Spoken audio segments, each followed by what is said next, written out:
Nag-aalangan nga kami lumapat kasi nakita ko si Jawed na paparating dito. Ako sana yung susugurin niya kaso lumabas si Angela kaya siya yung nasipa ni Jawed at napitas ni Jawed si Angela. Pero napitas ko naman si Jawed at susunod ko nga tong si Hanabi kaso nga lang tumakbo siya. At habang nagpa-farm nga ako dito, ang bilis yung dumarating dito ni Karina. Gustong gusto akong pitasin.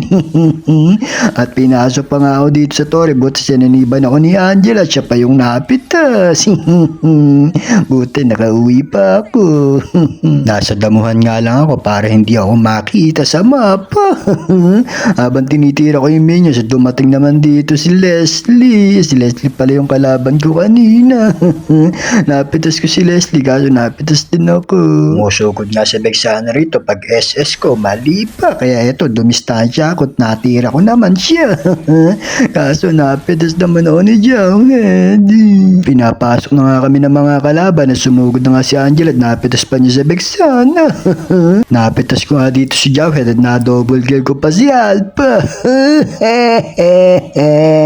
Pumasok na nga yung Lord dito sa may base namin kaya eto, nagkiklear kami ng mga kalaban at mga minions.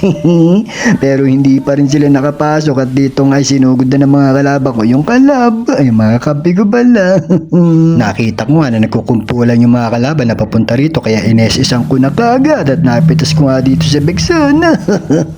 At na-double kill ko pa si Jawed, napitas nga lang ako ni Alpha.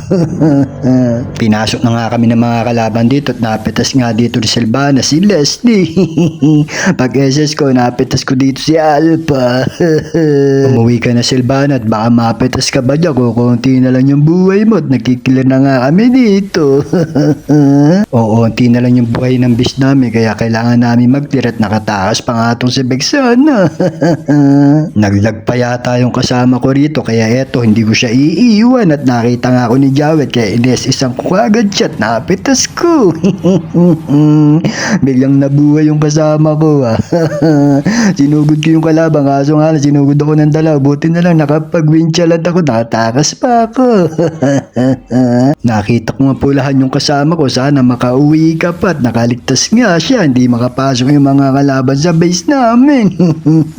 Matapang nga na sumusugod sa Vexana rito at sumugod naman doon si Balmo, nakala naman niya siguro napaka-immortal niya, napitas tuloy siya. Pinasok na nga ako ng minions dito, ako na lang yata mag-isa at pag-SS ko nga rito hindi wala akong napitas. At dito pinasok na kami kaya natalo kami. Maraming salamat sa panonood niya. Bye bye.